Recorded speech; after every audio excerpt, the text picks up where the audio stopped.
നമസ്കാരം. സൂര്യദീപം അസ്ട്രോളജിയിലേക്ക് എല്ലാവർക്കും സ്വാഗതം.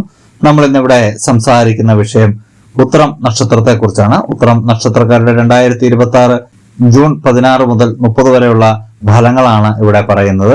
ഈ ഫലങ്ങളെക്കാൾ ഉപരി ഇവർ ഈ സമയത്ത് എന്തൊക്കെ കാര്യങ്ങൾ ശ്രദ്ധിക്കണമെന്ന് നമ്മൾ കൃത്യമായിട്ട് പറയുന്നുണ്ട്. ഓരോ ദിവസവും ഇവരെന്തൊക്കെ ശ്രദ്ധിച്ച് മുന്നോട്ട് പോയാൽ ഇവരുടെ ജീവിതത്തിൽ കൂടുതൽ സന്തോഷകരവും സമാധാനപരമായിട്ടുള്ള അന്തരീക്ഷം ഉണ്ടാകുമെന്ന് നമ്മൾ പറയുന്നുണ്ട്. അപ്പോൾ ഈ ഫലങ്ങളൊന്ന് കേൾക്കുകയാണെങ്കിൽ നിങ്ങൾക്ക് നിങ്ങളുടെ ജീവിതത്തെ ഒന്ന് ചിട്ടപ്പെടുത്താൻ കഴിയുന്നതാണ്. അപ്പോൾ ഫലത്തിലേക്ക് കിടക്കുന്നതിന് മുമ്പ് നമ്മളുടെ ചാനൽ ഇതുവരെ സബ്സ്ക്രൈബ് ചെയ്തിട്ടില്ലെങ്കിൽ ഒന്ന് സബ്സ്ക്രൈബ് ചെയ്യുക. കൂടാതെ വീഡിയോകൾക്ക് ലൈക്ക് ചെയ്യാൻ മറക്കരുത്. അതോടൊപ്പം തന്നെ നമ്മളുടെ പൂജയിലുള്ള പ്രാർത്ഥനയിൽ നിങ്ങളെ ഉൾപ്പെടുത്തണമെന്നുണ്ടെങ്കിൽ നിങ്ങളുടെ പേര്, നക്ഷത്രം, ജന്മവർഷം, തീയതി എന്നിവ കമന്റ് ബോക്സിൽ രേഖപ്പെടുത്തുക. തീർച്ചയായിട്ടും പ്രാർത്ഥനയിൽ ഉൾപ്പെടുത്തുന്നതായിരിക്കും.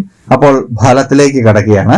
ഫലത്തിലേക്ക് കിടക്കുമ്പോൾ ആദ്യമായിട്ട് നമ്മുടെ തൊഴിൽ മേഖല അല്ലെങ്കിൽ കർമ്മ മേഖല എടുക്കുകയാണെങ്കിൽ അത് എന്തുമായിക്കോട്ടെ, വിദ്യാഭ്യാസമായിക്കോട്ടെ, അല്ലെങ്കിൽ എന്തെങ്കിലും തൊഴിൽ ചെയ്യുന്നതാവട്ടെ, ബിസിനസ് ആവട്ടെ, എന്തുമായിക്കോട്ടെ, നിങ്ങളുടെ കർമ്മ മേഖല ഏതാണോ ആ കർമ്മ മേഖലയിൽ നിങ്ങൾക്ക് കൂടുതൽ ഉത്തരവാദിത്വവും സ്ഥിരതയും ഒക്കെ കൂടുന്ന ഒരു സമയമാണ്. അത് പ്രത്യേകിച്ച് ജൂൺ 16, 24 കാലഘട്ടങ്ങളിൽ അത് നടക്കുന്നതാണ്. ജൂൺ 16 മുതൽ 24 വരെയുള്ള സമയത്ത് വളരെയധികം ഉത്തരവാദിത്വം നിങ്ങൾക്ക് ഇതിൽ കൂടുന്നതാണ്. അതുപോലെ തന്നെ ഇവന്റ് മാനേജ്മെന്റ്, ബിസിനസ് അല്ലെങ്കിൽ തൊഴിലൊക്കെ ചെയ്യുന്നവർക്ക് വളരെയധികം നേട്ടമുള്ള ഒരു സമയമാണ്. അതുപോലെ തന്നെ സർക്കാർ ജോലിയൊക്കെ ലഭിക്കുവാൻ സാധ്യതയുള്ള ഒരു സമയമാണ്. സർക്കാർ ജോലിയിലുള്ളവർക്കും വളരെ മേന്മയുള്ള ഒരു സമയമാണ്. ജൂൺ 27 ശേഷം പുതിയ കോൺട്രാക്ട് ഒക്കെ നിങ്ങൾക്ക് ലഭിക്കുവാനുള്ള സാധ്യത കാണുന്നുണ്ട്. പ്രൊമോഷനൊക്കെ സാധ്യത കാണുന്നുണ്ട്. നിങ്ങൾക്ക് ഒരു ലീഡർഷിപ്പ് റോളൊക്കെ നിങ്ങളുടെ കർമ്മ മേഖലയിൽ വരുന്ന ഒരു സമയമാണ്. നിങ്ങൾക്ക് സാമ്പത്തികമായിട്ട് ഏറ്റവും ഭദ്രതയുള്ള ഒരു സമയമെന്ന് പറയുന്നത് ജൂൺ 18, 25, 29 തീയതികളിലാണ്.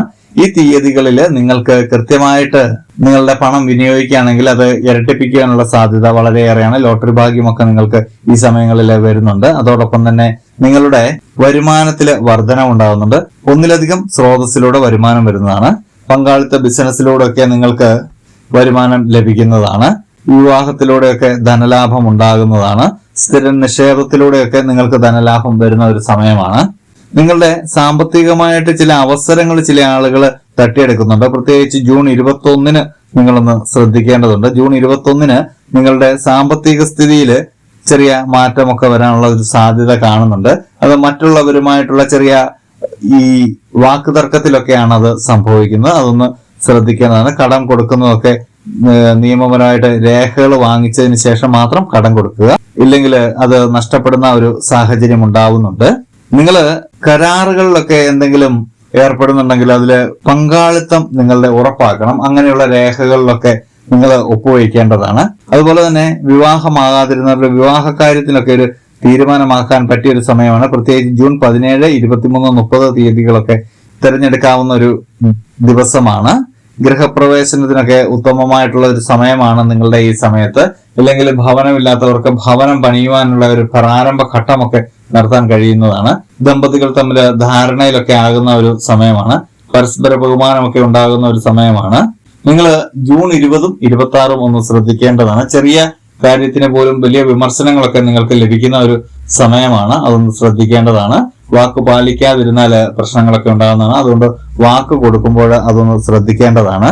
അതുപോലെ തന്നെ ആരോഗ്യ കാര്യങ്ങൾ നിങ്ങളൊന്ന് ശ്രദ്ധിക്കേണ്ടതാണ്. പ്രത്യേകിച്ച് ദഹന സംബന്ധമായിട്ടുള്ള ആരോഗ്യപരമായിട്ടുള്ള പ്രശ്നങ്ങളൊക്കെ ഉണ്ടാകാനുള്ള സാധ്യതയുണ്ട്. ജൂൺ 19, 28 തീയതികളിൽ നിങ്ങളൊന്ന് ശ്രദ്ധിക്കുക. ഗ്യാസ്, അസിഡിറ്റി അതുപോലുള്ള അസുഖങ്ങളൊക്കെ ഉള്ളവരൊന്ന് ശ്രദ്ധിക്കേണ്ടതാണ്. നിങ്ങൾ മറ്റുള്ളവരെ അമിതമായിട്ട് വിമർശിക്കുന്നുണ്ടെങ്കിൽ അതൊന്ന് നിർത്തേണ്ടത് അത്യാവശ്യമാണ്. ചില ആളുകളൊക്കെ നിങ്ങൾക്ക് ശത്രുക്കളായിട്ട് മാറുന്നുണ്ട്. ശത്രുശല്യമൊക്കെ കൂടുന്ന ഒരു സമയം കൂടിയാണ്. ഒരു സമ്മിശ്ര ഫലമായിട്ട് കാണുന്നുണ്ടെങ്കിലും ഗുണങ്ങളാണ് കൂടുതൽ. നിങ്ങൾ ഞായറാഴ്ച ദിവസം സൂര്യഭഗവാനെ പ്രാർത്ഥിക്കുന്നതും പൂജിക്കുന്നതും വളരെ നല്ലതാണ്. ഓം സൂര്യായ നമ എന്ന മന്ത്രം 108 തവണ ജപിക്കുന്നത് വളരെ നല്ലതാണ്.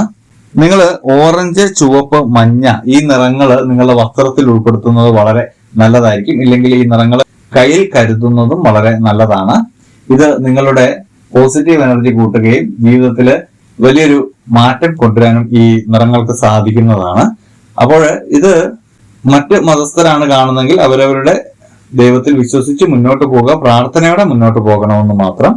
അപ്പോൾ ഇത് ഉത്തരം നക്ഷത്രത്തിന് ഒരു പൊതുവായിട്ടുള്ള ഫലമാണ്. നിങ്ങളുടെ ജന്മസമയം അനുസരിച്ച് ഏറ്റക്കുറച്ചിലുകൾ ഉണ്ടാവാമെങ്കിലും ഒരു രീതിയിൽ അല്ലെങ്കിൽ മറ്റൊരു രീതിയിൽ ഇത് നിങ്ങൾക്ക് വന്ന് ഭവിക്കുന്നതാണ്.